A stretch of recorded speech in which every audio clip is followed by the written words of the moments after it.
நிகழ்நேயர்களுக்கு வணக்கம். ஜீவா நடிப்புல நீண்ட நாளுக்கு பின்னாடி வெளிவந்திருக்க ஒரு படம் தான் அகத்தியா. விஜய் இயக்கத்துல வந்திருக்க இந்த படத்துல அர்ஜுன், ராதாரவி, ராசி கண்ணா, கிங்ஸ்லி, யோகி பாபு மற்றும் பலர் நடிச்சிருக்காங்க.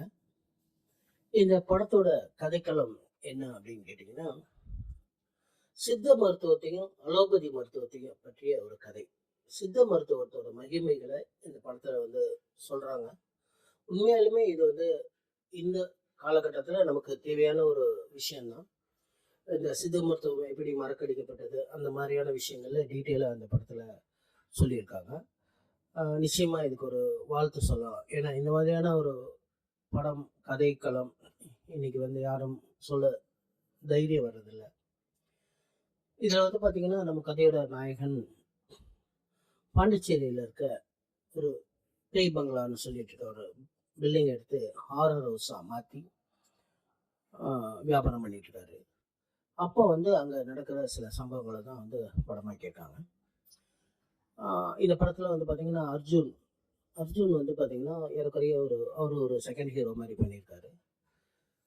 உண்மையாலுமே அர்ஜுன் இத்தனை வயசுலயும் இவ்வளவு இளமையா ஒரு அற்புதமா நடிச்சிருக்காரு.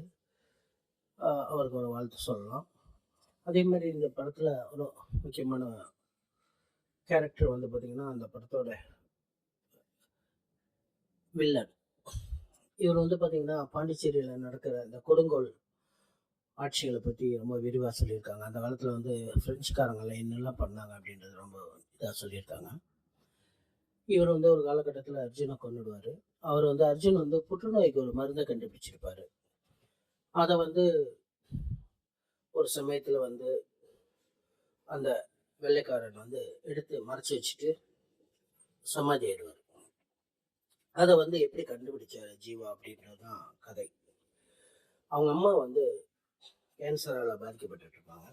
அவங்க அந்த அம்மாவுக்கு அந்த மருந்தை கண்டுபிடிச்சு கொடுத்து அவர் காப்பாத்தினாரா இல்லையா அப்படின்றதுதான் கதை. இந்த படத்துல பாத்தீங்கன்னா, நம்ம ராதாரவி ரொம்ப அற்புதமான ஒரு கேரக்டர் பண்ணியிருக்காரு. அதாவது இத்தனை வயசுலயும் மிகச்சிறப்பா ராதாரவி பண்ணியிருக்காரு. அவருக்கு நம்ம நிச்சயமா ஒரு வாழ்த்து சொல்லணும். அதே மாதிரி இந்த படம் பார்த்தீங்கன்னு சொன்னாக்க, ஒரு பழைய பாண்டிச்சேரியை காட்டுது. அதாவது 40களில் பாண்டிச்சேரி எப்படி இருந்தது அப்படின்றத இதில் காட்டியிருக்காங்க. நல்லா இருக்கு. ஒளிப்பதிவு, கேமரா எல்லாமே நல்லா இருக்கு. நிறைய கிராஃபிக் காட்சிகளை பயன்படுத்தியிருக்காங்க. அதுலேயும் இந்த கிளைமேக்ஸில் வர அந்த கிராஃபிக்ஸ் சண்டை காட்சி அது படத்தோட ஒட்டலை. ஏதோ ஒரு கார்ட்டூன் படம் பார்க்குற மாதிரியான காட்சியாக இருந்தது. அதே மாதிரி அதோட நீளமும் ரொம்ப அதிகமாக இருந்தது.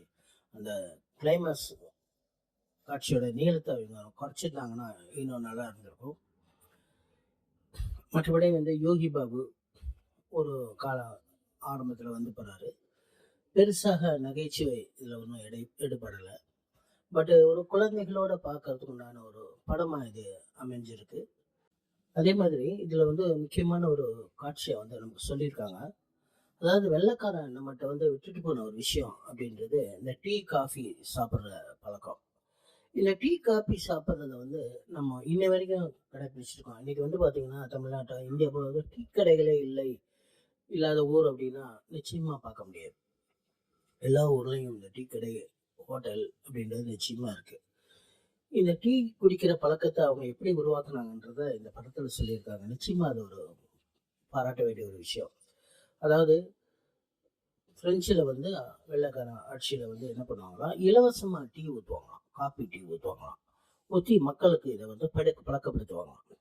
ஏன்னா நம்ம விட்டுட்டு போனாலும் இந்த காப்பி டீ தூள் வியாபாரம் பண்ணணும் அப்படின்றதுக்காக வேண்டிட்டு இந்த இலவசமா காப்பியை ஊற்றி பழக்கப்படுத்தியிருக்காங்க. இது சுவாரஸ்யமான ஒரு தகவலாக தான் இருந்தது. படம் சிறப்பாக இருக்கு. ஒரு முறை பார்க்கலாம். நன்றி.